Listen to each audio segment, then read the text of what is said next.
যে এইখান থেকে আপনার হচ্ছে পানি পড়তেছে, এটা প্রায় 2 বছর ধরে এরকম চলতেছে। যখনই অসার পানি ছাড়ে এরকম পড়তে থাকে। লিকের কারণে যে জায়গায় বালি ফেলানো, ওই জায়গায় বালি ফেলানোর কারণে হচ্ছে এই জায়গায় পানি উঠতেছে, আস্তে আস্তে বালি সরে যাচ্ছে, সরে গেলে এই যে গর্ত হয়ে যাবে।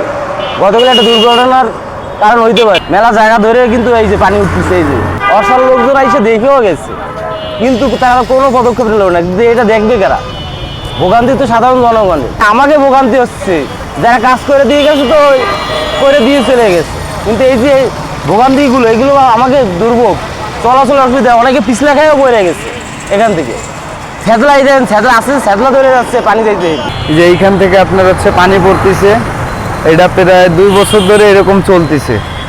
যখনই অসার পানি ছাড়ে এরকম পড়তে থাকে। আমাদের তো এখানে ড্রেন ছিল না, এই পানি যাওয়ার কোনো ব্যবস্থা ছিল না। পরে আমরা নিজেরা ওইখান থেকে ছিদ্র করে এই পানি যাওয়ার একটা ব্যবস্থা করে দিছি। এরকম প্রায় 2 বছর ধরে এরকম চলতেছে। পানি অপচয় হচ্ছে। অসার আলাদের কমপ্লেন দিছে, তারা এসে দেখে চলে যায়, তারা কোনো ব্যবস্থা নেয় না। তখনই অসার লাইন 2টা টাইমে ছাড়ে, ওই 2টা টাইমে এইটা হচ্ছে পানি পড়তে থাকে। তারা যখন বন্ধ করে তখনই এটা বন্ধ হয়। তারা যদি 5 ঘন্টা চালায় 5 ঘন্টায় পানি পড়ে, তারা যদি সারাদিনে 6 ঘন্টা চালায় তাহলে 6 ঘন্টায় পানি পড়ে। মানে তারা যে নিয়মে ছাড়ে পানি বাসায় সাপ্লাই পায়, ওই নিয়মে এই পানিগুলো পড়তেছে। এটা তো এমন এই একটা না, ওই পাশেও আর একটা জায়গা আছে, 2টা জায়গা মিলে এরকম হচ্ছে। সকালে আপনার যখন ওরা 7:30 8টার দিকে ছাড়ে, তখন থেকে পুরো 12টা 11টা পর্যন্ত এটা হইতে থাকে। তারপরে আবার বন্ধ হয়, 3টার পরের থেকেই শুরু হয়েছে। এখন হচ্ছে আপনার সন্ধ্যা বিকাল পর্যন্ত চলবে এটা। এখানে এই যে একটা নামকরা স্কুল আছে, বাচ্চা কাচ্চারা আসে, ফ্যামিলি গার্জিয়ান নিয়ে আসে, তারা হাঁটাচলা করতে পারে না। মাঝে সাঝে তো পানিতে এখানে ভরেও যায়। আপনার বৃষ্টি আসলে, আর এমনিও আমাদের এই রোডে বৃষ্টি আসলে কোনো পানি নামার ব্যবস্থা নাই, যে রোডের থেকে ড্রেনে পানি নামবে এরকম কোনো ব্যবস্থা করে নাই। শেরেবাংলা রোড পুরাতন নির্বাচন অফিসের সামনে এই জায়গায় দীর্ঘদিন ধরে অসারের পানি বাইরে আসছে।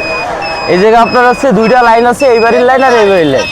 এই 2টা লাইনের কারণে আপনার একটা লাইন লিক হয়ে গেছে। লিকের কারণে যে জায়গায় বালি ফেলানো, ওই জায়গায় বালি ফেলানোর কারণে হচ্ছে এই জায়গায় পানি উঠতেছে, আস্তে আস্তে বালি সরে যাচ্ছে, সরে গেলে এই যে গর্ত হয়ে যাবে।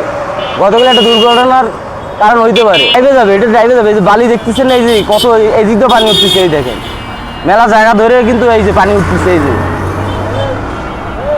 মানে এই যে বালি উঠছে পানির সাথে, তো আপনার কি ধরনের সমস্যা হতে পারে? অবশ্যই এই যে দেখেন হাঁটার চলাচলের অবস্থা তো অনেক খারাপ। তারপর কোনো গাড়ি এসে এই জায়গায় যদি দাঁড়ায় তাহলে তো গাড়ি ড্রাইভে যাবে।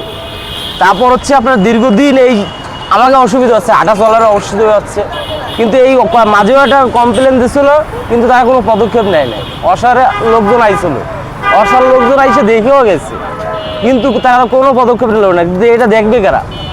ভোগান্তি তো সাধারণ জনগণের। কি চাচ্ছেন এখন আপনারা? আমাদের সেটা সমাধান।